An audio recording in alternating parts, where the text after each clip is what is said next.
नमस्कार दोस्तों, मैं अर्जुन आपका स्वागत करता हूं A to Z सब्जेक्ट वाला के यूट्यूब चैनल में। दोस्तों आज मैं आपके लिए लेकर आया हूं संविधान के टॉप 100 प्रश्न, जो वेरी मोस्ट इम्पोर्टेंट क्वेश्चन है सभी परीक्षाओं के लिए। सभी परीक्षाओं में बार बार रिपीट के क्वेश्चन है, तो दोस्तों वीडियो को अंत तक जरूर देखना ताकि सभी क्वेश्चन आपको आसानी से याद हो जाएं।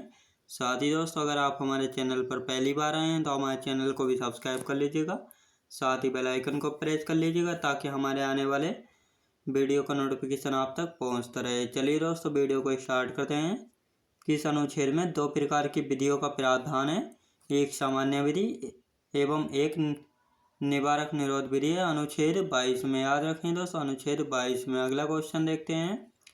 संघ सरकार किन आधारों पर निवारक निरोध अधिनियम पारित कर सकती है? दोस्तों राष्ट्रपति सुरक्षा, विदेश कार्य एवं रक्षा की दृष्टि से, याद रखें दोस्तों। अगला क्वेश्चन देखते हैं। अनुच्छेद 23 की कोई शर्त या कोई उपबंध किस प्रकार की सेवाओं पर प्रतिबंध नहीं लगाता है? राष्ट्रीय सेवाओं एवं सामाजिक सेवाओं पर, याद रखें दोस्तों। अगला क्वेश्चन देखते हैं। किस अनुच्छेद के अनुसार 14 वर्ष से कम आयु के बच्चों को कारखानों, खानों एवं अन्य जोखिम वाले कार्यों में नहीं लगाया जा सकता? अनुच्छेद 24 के अनुसार, याद रखें दोस्तों। अनुच्छेद 24 के अनुसार, याद रखें दोस्तों। अगला क्वेश्चन देखते हैं। धर्मनिरपेक्ष राज्य का क्या तात्पर्य है? दोस्तों राज्य का कोई धर्म नहीं होगा और सभी धर्मों के लिए प्रति संभाव रखेगा, याद रखें दोस्तों। अगला क्वेश्चन देखते हैं। किस अनुच्छेद के तहत धार्मिक मामलों का प्रबंधन करने तथा संस्था स्थापित करने, संपत्ति के अर्जन एवं उसके प्रशासन का अधिकार प्रदान किया गया? अनुच्छेद 26 में, याद रखें दोस्तों। अनुच्छेद 26 में। किस अनुच्छेद के अनुसार धार्मिक आधार पर किसी व्यक्ति को कर देने के लिए बाध्य नहीं किया जा सकता? अनुच्छेद 27 के अनुसार धार्मिक आधार पर किसी व्यक्ति को कर देने के लिए बाध्य नहीं किया जा सकता, याद रखें दोस्तों। अगला क्वेश्चन देखते हैं। कौन सा अनुच्छेद धर्मनिरपेक्ष राज्य की स्थापना में महत्वपूर्ण योगदान देता है? अनुच्छेद 27, याद रखें दोस्तों। अनुच्छेद 27, याद रखेंगे। अगला क्वेश्चन देखते हैं। किस अनुच्छेद के अनुसार सरकार द्वारा संचालित शिक्षण संस्थाओं में धार्मिक शिक्षा नहीं दी जा सकती? दोस्तों अनुच्छेद 28 के अनुसार, याद रखें दोस्तों। अनुच्छेद 28 के अनुसार।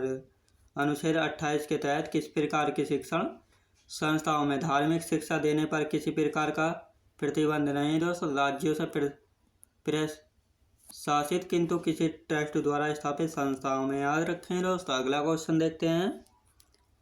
किस अनुच्छेद के तहत भारत राज्य क्षेत्र में निवास करने वाले प्रत्येक भारतीय नागरिक को अपनी संस्कृति, लिपि और भाषा को सुरक्षित रखने का अधिकार है? दोस्तों अनुच्छेद 29 में, याद रखें दोस्तों। अनुच्छेद 29 के तहत। अगला क्वेश्चन देखते हैं।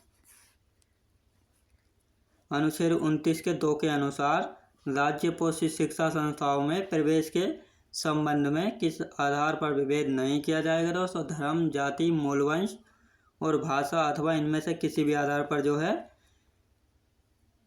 पोषित शिक्षा संस्थाओं में प्रवेश के आधार पर विभेद नहीं किया जाएगा, याद रखें दोस्तों। अगला क्वेश्चन देखते हैं। अनुच्छेद 31 में किस अधिकार का उल्लेख है जिसे 1978 में निरसित कर दिया गया है? संपत्ति के अधिकार का, याद रखें दोस्तों। संपत्ति का अधिकार, याद रखें दोस्तों। अगला क्वेश्चन देखते हैं।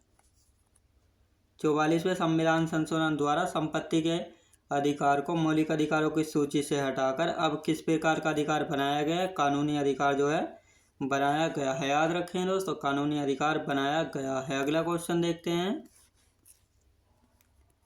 किन अनुच्छेदों का उद्देश्य जमींदारी प्रथा का उन्मूलन करना है जिससे भूमि सुधारों को लागू किया जा सके? अनुच्छेद 31 के क एवं ख में, याद रखें दोस्तों। अगला क्वेश्चन देखते हैं। अनुच्छेद 31 के क और ख को किस संविधान संशोधन द्वारा मौलिक अधिकारों में जोड़ा गया है? 42वां संविधान संशोधन के द्वारा जोड़ा गया है, याद रखें दोस्तों। अगला क्वेश्चन देखते हैं। मौलिक अधिकारों को लागू करने के लिए रिट कहाँ दायर की जा सकती है? सर्वोच्च न्यायालय एवं उच्च न्यायालयों में रिट दायर की जा सकती है, याद रखें दोस्तों। अगला क्वेश्चन देखते हैं। रिट के आधार के संबंध में सर्वोच्च न्यायालय एवं उच्च न्यायालय में से किसका न्यायिक क्षेत्र बड़ा है? उच्च न्यायालय का, याद रखें दोस्तों। उच्च न्यायालय का। संविधान का अनुच्छेद 32 किससे संबंधित है? संवैधानिक उपचारों के अधिकार से संबंधित अनुच्छेद 32। मूल अधिकारों के परिवर्तन के लिए अनुच्छेद 32 के तहत सर्वोच्च न्यायालय कौन से आदेश जारी करता है दोस्तों? बंदी प्रत्यक्षीकरण, परमादेश, प्रतिषेध, उत्प्रेषण और अधिकार परीक्षा। याद रखें दोस्तों, अधिकार परीक्षा। अगला क्वेश्चन देखते हैं, भारतीय संविधान के किस अनुच्छेद में प्राकृतिक न्याय की अवधारणा निहित है दोस्तों? अनुच्छेद 14 में। याद रखें दोस्तों, अनुच्छेद 14 में। भारतीय नागरिकों को भाग 3 में प्राप्त मौलिक अधिकारों के अतिरिक्त संविधान के किन अनुच्छेदों में नागरिकों के अन्य अधिकार दिए गए हैं? अनुच्छेद 265, 300 के और 301 में। याद रखें दोस्तों। अगला क्वेश्चन देखते हैं, किस मामले में सर्वोच्च न्यायालय ने यह अभी निर्धारित किया कि विदेश जाने का अधिकार अनुच्छेद 21 के अंतर्गत आता है? मेनका गांधी बनाम भारत संघ 1978 में। याद रखें दोस्तों। अगला क्वेश्चन देखते हैं, किस मामले में फैसला सुनाते हुए न्यायालय ने मौलिक अधिकारों को नीति निर्देशक तत्वों से श्रेष्ठ बताया? गोलकनाथ मामले में। याद रखें दोस्तों, गोलकनाथ मामले में। गोलकनाथ बनाम पंजाब राज्य के मामले को अप्रभावी बनाने के लिए संसद ने कौन सा संविधान संशोधन पारित किया था? 24वां संविधान संशोधन पारित किया था। याद रखें दोस्तों। अगला क्वेश्चन देखते हैं, अब तक सर्वोच्च न्यायालय के किस संवैधानिक पीठ में सबसे अधिक 13 न्यायाधीश थे? केशवानंद भारती बनाम केरल राज्य में। याद रखें दोस्तों। अगला क्वेश्चन देखते हैं, मौलिक अधिकार और राज्य के नीति निर्देशक तत्वों में से किसको न्यायालय द्वारा परिवर्तनीय नहीं कराया जा सकता? राज्य के नीति निर्देशक तत्व को। याद रखें दोस्तों। अगला क्वेश्चन देखते हैं, संपत्ति का अधिकार जिसका प्रावधान अनुच्छेद 31 में किया गया था, किस संविधान संशोधन द्वारा मूल अधिकारों की सूची से निकाल दिया गया दोस्तों? 44वां संविधान संशोधन 1978 के द्वारा। याद रखें दोस्तों। अगला क्वेश्चन देखते हैं, भारतीय नागरिकों को कौन से और कितने मौलिक अधिकार प्राप्त हैं जो विदेशियों को प्राप्त नहीं है? 4। अनुच्छेद 15, अनुच्छेद 16, अनुच्छेद 19 और अनुच्छेद 29। कौन से मौलिक अधिकार कार्यपालिका एवं विधायिका दोनों पर प्रतिबंध लगाते हैं? अनुच्छेद 15, अनुच्छेद 17, अनुच्छेद 18, अनुच्छेद 20, अनुच्छेद 24। याद रखें दोस्तों। अगला क्वेश्चन देखते हैं, कौन सा मौलिक अधिकार सिर्फ कार्यपालिका पर प्रतिबंध लगाता है, विधानमंडल पर नहीं? तो अनुच्छेद 21। याद रखें दोस्तों, अनुच्छेद 21। अगला क्वेश्चन देखते हैं, किस अनुच्छेद के तहत राज्य नागरिकों के बीच केवल धर्म, जाति, लिंग, मूलवंश, जन्म स्थान या इनमें से किसी के आधार पर विभेद नहीं करेगा? अनुच्छेद 15 के 1 के तहत। याद रखें दोस्तों। अगला क्वेश्चन देखते हैं, अनुच्छेद 14 के अंतर्गत विधि के समक्ष समता तथा विधियों के समान संरक्षण शब्दावली किस देश के संविधान से प्रेरित है? क्रम से ब्रिटिश एवं संयुक्त राज्य अमेरिका के संविधान से प्रेरित है। याद रखें दोस्तों। अगला क्वेश्चन देखते हैं, किस संविधान संशोधन द्वारा अनुच्छेद 15 के 4 को संविधान में जोड़ा गया? प्रथम संविधान संशोधन 1951 के तहत जोड़ा गया। याद रखें दोस्तों। अगला क्वेश्चन देखते हैं, कौन सा मौलिक अधिकार केवल भारतीय नागरिकों को उपलब्ध है दोस्तों? धर्म, जाति, वर्ण, लिंग और जन्म स्थान के आधार पर भेदभाव से सुरक्षा। याद रखें दोस्तों। अगला क्वेश्चन देखते हैं, पूर्वोत्तर परिषद में सभी 8 पूर्वोत्तर राज्यों के राज्यपाल और मुख्यमंत्री सदस्य होते हैं। इसका अध्यक्ष कौन होता है? केंद्रीय गृह मंत्री होता है इसका अध्यक्ष। याद रखें दोस्तों। अगला क्वेश्चन देखते हैं, पूर्वोत्तर परिषद पूर्वोत्तर क्षेत्र बिछोह मंत्रालय भारत सरकार के अंतर्गत आती है। इसका मुख्यालय कहाँ स्थित है? शिलोंग में स्थित है इसका मुख्यालय। याद रखें दोस्तों। अगला क्वेश्चन देखते हैं, भारतीय संविधान में नागरिकता संबंधी अधिकार किस अनुच्छेद में दिए गए हैं? अनुच्छेद 15 से 11 में दिए गए हैं नागरिकता संबंधी अधिकार। याद रखें दोस्तों। अगला क्वेश्चन देखते हैं, 26 नवंबर 1949 को संविधान सभा ने संविधान को अंगीकृत करने के साथ नागरिकता से संबंधित किन अनुच्छेदों को तुरंत लागू कर दिया था दोस्तों? अनुच्छेद 5 से 9 को। याद रखें दोस्तों। अनुच्छेद 5 से 9 को याद रखेंगे। अगला क्वेश्चन देखते हैं, भारतीय संविधान में नागरिकता के प्रावधान कब लागू हुए थे? नवंबर 1949 में लागू हुए थे। याद रखें दोस्तों। अगला क्वेश्चन देखते हैं, भारतीय नागरिकता किसके द्वारा दी जाती है? गृह मंत्रालय केंद्र सरकार के द्वारा भारतीय नागरिकता दी जाती है। विदेशों में रहने वाले व्यक्ति को नागरिकता किस अनुच्छेद के तहत प्राप्त होती है दोस्तों? अनुच्छेद 8 के तहत प्राप्त होती है। किस अनुच्छेद के तहत संसद को नागरिकता के संबंध में कानून बनाने का अधिकार अनुच्छेद 11 के तहत। याद रखें दोस्तों, अनुच्छेद 11 के तहत। अगला क्वेश्चन देखते हैं। संसद ने इसी अधिकार का प्रयोग करते हुए नागरिकता अधिनियम 1955 पारित किया। इस अधिनियम में अब तक कितनी बार संशोधन किया गया? दोस्तों 6 बार जो है संशोधन किया गया था। 1986, 1992, 2003, 2005 और 2015 और 2019 में जो है संशोधन किया गया था। माता की नागरिकता के आधार पर विदेश में जन्म लेने वाले व्यक्ति को नागरिकता देने का प्रावधान किस अधिनियम द्वारा किया गया है? दोस्तों नागरिकता संशोधन अधिनियम 1992 के द्वारा जो है किया गया है। याद रखें दोस्तों। अगला क्वेश्चन देखते हैं। दोहरी नागरिकता किस प्रकार की सरकार की विशेषता है? संघीय सरकार की विशेषता है दोहरी नागरिकता। याद रखें दोस्तों। अगला क्वेश्चन देखते हैं। भारत सरकार ने प्रवासी भारतीयों को PIO कार्ड देने का प्रावधान किस भारतीय में जो है किया था? हैदराबाद में आयोजित भारतीय प्रवासी दिवस के अवसर पर भारत सरकार ने किस वर्ष OCI कार्ड देने की घोषणा की? वर्ष 2006 में। याद रखें दोस्तों, वर्ष 2006 में। अगला क्वेश्चन देखते हैं। नागरिकता संशोधन अध्यादेश 2015 को लागू किस कार्ड को जो है समाप्त कर दिया गया था? PIO कार्ड को। याद रखें दोस्तों, PIO कार्ड को याद रखें दोस्तों। अगला क्वेश्चन देखते हैं। राष्ट्रपति की मंजूरी प्राप्त होने के पश्चात नागरिकता अध्यादेश 2015 की स्थिति से प्रभावी हुआ था? 26 जनवरी 2015 से। याद रखें दोस्तों, 26 जनवरी 2015 से। कश्मीर की किस महाराजा ने पाकिस्तानी पठानों के आक्रमण के बाद अक्टूबर 1947 में भारत के साथ विलय संधि पर हस्ताक्षर किए थे? हरि सिंह। याद रखें दोस्तों, हरि सिंह ने। हैदराबाद के निजाम मीर ओस्मान अली खान ने सबसे अंत में समर्पण किया और भारत में सम्मिलित होना स्वीकार किया। यह घटना किस दिन घटी थी? 18 सितंबर 1948 को यह घटना घटी थी। याद रखें दोस्तों। अगला क्वेश्चन देखते हैं। कौन सी देशी रियासत सबसे बाद में 1 जून 1949 को भारत में शामिल हुई थी? भोपाल रियासत। याद रखें दोस्तों, भोपाल रियासत। अगला क्वेश्चन देखते हैं। भारतीय संविधान में भारत को किस प्रकार वर्णित किया गया है? राज्यों के संघ के रूप में जो है वर्णित किया गया है। याद रखें दोस्तों, भारत में नए राज्यों के निर्माण के लिए संविधान संशोधन की जरूरत होती है नहीं, क्योंकि संसद यह कार्य जो है साधारण बहुमत से करती है। याद रखें दोस्तों। अगला क्वेश्चन देखते हैं।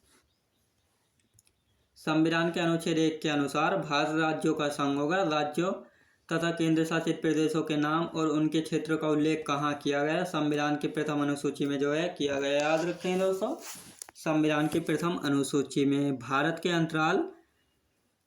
के अंतर्गत स्थित रियासतों को भारत में विलय करने के लिए कौन उत्तरदायी है? सरदार वल्लभ भाई पटेल। याद रखें दोस्तों, सरदार वल्लभ भाई पटेल। याद रखें दोस्तों। अगला क्वेश्चन देखते हैं। संसद को यह प्राधिकार है कि वह ऐसे निर्बंधों तथा शर्तों के साथ जो उचित समझे नए राज्यों के प्रवेश की अनुमति दे सकेगी का उल्लेख है अनुच्छेद 1 में। याद रखेंगे, अनुच्छेद 1 में। भारतीय संघ में किसी राज्य को सम्मिलित करने का अधिकार किसे है? दोस्तों संसद को। याद रखें, संसद को। राज्य पुनर्गठन आयोग का गठन कब किया गया था? 1953 में किया गया था। राज्य पुनर्गठन आयोग का अध्यक्ष गठन। याद रखें दोस्तों। भाषाई आधार पर राज्यों का पुनर्गठन किस वर्ष किया गया था? 1956 में किया गया था। अगला क्वेश्चन देखते हैं। आंध्र प्रदेश राज्य अधिनियम 1953 के तहत किस राज्य के कुछ क्षेत्रों को निकालकर आंध्र प्रदेश का गठन किया गया था? तमिलनाडु या मद्रास। याद रखें दोस्तों। अगला क्वेश्चन देखते हैं। स्वतंत्र भारत में भाषा के आधार पर गठित पहला राज्य कौन सा था? आंध्र प्रदेश राज्य था। याद रखें दोस्तों, आंध्र प्रदेश राज्य है। 1976 में गठित राज्य पुनर्गठन आयोग के अध्यक्ष कौन थे? फजल अली थे। याद रखें दोस्तों, फजल अली। याद रखें दोस्तों। अगला क्वेश्चन देखते हैं। 7वां संशोधन अधिनियम 1956 से मैसूर राज्य अंतः स्थापित किया गया। किस अधिनियम द्वारा उसका नाम परिवर्तित करके कर्नाटक कर दिया गया था? मैसूर राज्य अधिनियम 1973 के द्वारा। याद रखें दोस्तों। अगला क्वेश्चन देखते हैं। विश्व का सबसे छोटा संविधान अमेरिका का है। विश्व का सबसे बड़ा संविधान किस देश का है? भारत देश का। याद रखें दोस्तों, भारत देश का। भारतीय संविधान का लगभग कितना प्रतिशत भाग भारत शासन अधिनियम 1935 से लिया गया है? दोस्तों 75% भाग। याद रखें दोस्तों, 75% भाग। भारतीय संविधान सबसे अधिक किस संविधान से प्रभावित है? ब्रिटिश संविधान से। याद रखें दोस्तों, ब्रिटिश संविधान से। याद रखें दोस्तों। अगला क्वेश्चन देखते हैं। भारतीय संघीय व्यवस्था को किस प्रकार की व्यवस्था में शामिल करना ज़्यादा समीचीन होगा? सहयोगी संघीय व्यवस्था में। याद रखें दोस्तों, सहयोगी संघीय व्यवस्था में। भारतीय संविधान में राज्यों का संघ की संकल्पना को किससे प्राप्त किया गया? ब्रिटिश उत्तरी अमेरिका अधिनियम से। याद रखें दोस्तों। अगला क्वेश्चन देखते हैं। किसने भारतीय संघीय व्यवस्था को सहयोगी संघीय व्यवस्था के नाम से संबंधित किया है? ग्रेनविल ओस्टिल ने। याद रखें दोस्तों। अगला क्वेश्चन देखते हैं। संविधान सभा में यह किसने कहा था कि सरकारी नीति के निर्देशक सिद्धांत जो है किसी बैंक में देय उस चेक की तरह है जिसका भुगतान बैंक अपनी सुविधा अनुसार करता है? केटी शाह ने कहा था। याद रखें दोस्तों, केटी शाह ने कहा था।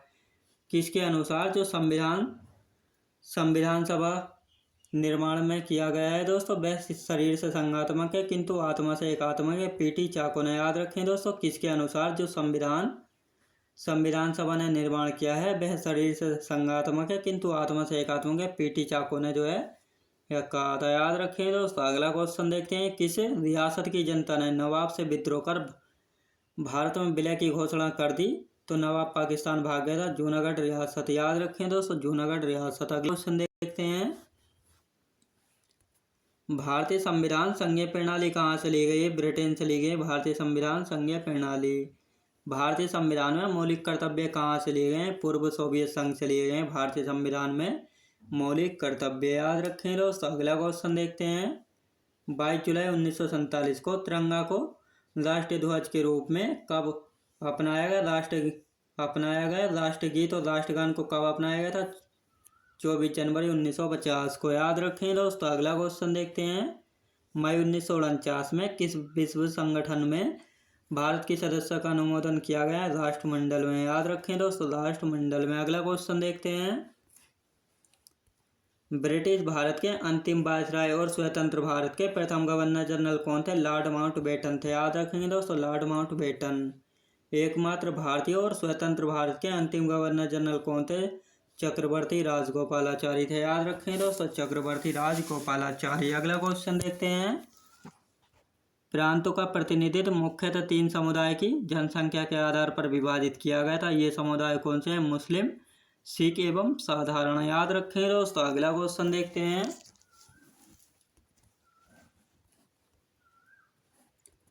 संविधान सभा के सदस्यों का चुनाव अप्रत्यक्ष रूप से प्रांतीय व्यवस्थापिका द्वारा हुआ था। इसमें किन 2 प्रमुख हस्तियों ने भाग नहीं लिया था? महात्मा गांधी और जिन्ना ने जो है इसमें भाग नहीं लिया था। संविधान सभा के चुनाव कब संपन्न हुए थे? जुलाई 1946 में जो है संविधान सभा के चुनाव संपन्न हुए थे। एक प्रतिनिधि लगभग कितनी जनसंख्या पर चुना गया है? 10 लाख की जनसंख्या पर। याद रखें दोस्तों, 10 लाख की जनसंख्या पर। अगला क्वेश्चन देखते हैं।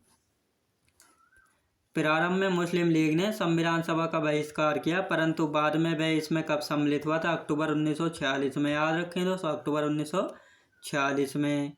भारतीय संविधान के निर्माण हेतु संविधान सभा का चुनाव जुलाई 1946 में किया गया। इसकी प्रथम बैठक किस तिथि को संपन्न हुई थी? 9 दिसंबर 1946 को। याद रखें दोस्तों, 9 दिसंबर 1946 को जो है संविधान सभा की प्रथम बैठक हुई थी। याद रखेंगे। भारत के किन रियासतों ने अधिनियम पत्र पर हस्ताक्षर करने से इनकार कर दिया था दोस्तों? कश्मीर, हैदराबाद एवं जूनागढ़ रियासतों ने। याद रखें दोस्तों। अगला क्वेश्चन देखते हैं।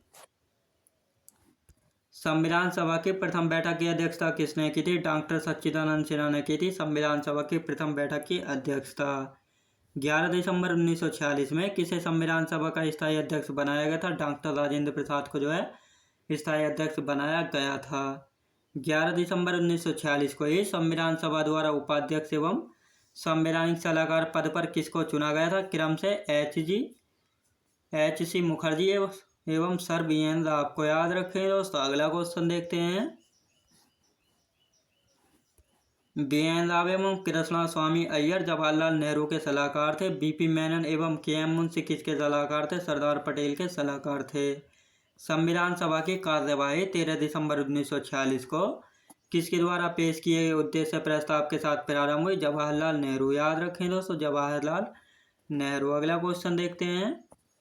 पंडित जवाहरलाल नेहरू द्वारा उद्देश्य प्रस्ताव को भारतीय संविधान में किस रूप में जगह दी गई दोस्तों? प्रस्तावना में। याद रखें दोस्तों, प्रस्तावना। अगला क्वेश्चन देखते हैं। 13 दिसंबर से 19 दिसंबर 1946 तक संविधान सभा ने उद्देश्य प्रस्ताव पर विचार विमर्श किया। संविधान सभा ने कब इसे सर्वसम्मति से पास किया था? 22 जनवरी 1947 को। संविधान सभा ने किस तिथि को भारत का विभाजन मंजूर कर लिया था दोस्तों? 3 जून 1947 को। याद रखें दोस्तों। अगला क्वेश्चन देखते हैं। भारत के संविधान का कौन सा अनुच्छेद राष्ट्रपति या उपराष्ट्रपति के चुनाव से संबंधित शंका और विवादों के निर्धारण से संबंधित? अनुच्छेद 71। याद रखें दोस्तों। अगला क्वेश्चन देखते हैं। अनुच्छेद 39 प्रावधान करता है समान न्याय तथा निःशुल्क विधिक सहायता का प्रावधान करता है। अनुच्छेद 39A। गांव स्तर पर पंचायत के अध्यक्ष को लोगों द्वारा किस रूप से चुना जाता है? अप्रत्यक्ष रूप से चुना जाता है। याद रखें दोस्तों, अप्रत्यक्ष रूप से। मंत्रिपरिषद के साथ मुख्यमंत्री, इनके मुखिया के रूप में राज्यपाल को सहायता एवं सलाह देने का संविधान के किस अनुच्छेद में प्रावधान? अनुच्छेद 163 में। याद रखें दोस्तों। अगला क्वेश्चन देखते हैं। विपक्षी दल के नेता को सदन में विपक्ष के नेता के रूप में मान्यता प्राप्त करने के लिए कितनी सीटों की आवश्यकता होती है दोस्तों? सदन की कुल सदस्य संख्या का 10वां भाग। याद रखें दोस्तों मैं उम्मीद करता हूँ आपको वीडियो क्वालिटी, कंटेंट वगैरह सभी कुछ आपको पसंद आया होगा। पसंद आया तो लाइक शेयर और सब्सक्राइब करना बिल्कुल भी ना भूलें। साथ ही दोस्तों अगर आप हमारे चैनल पर पहली बार आए हैं तो हमारे चैनल को भी सब्सक्राइब कर लीजिएगा। साथ ही बेल आइकन को प्रेस कर लीजिएगा ताकि हमारे आने वाले वीडियो का नोटिफिकेशन आप तक पहुँचता रहे। चलिए दोस्तों, मिलते हैं नेक्स्ट वीडियोज़ में।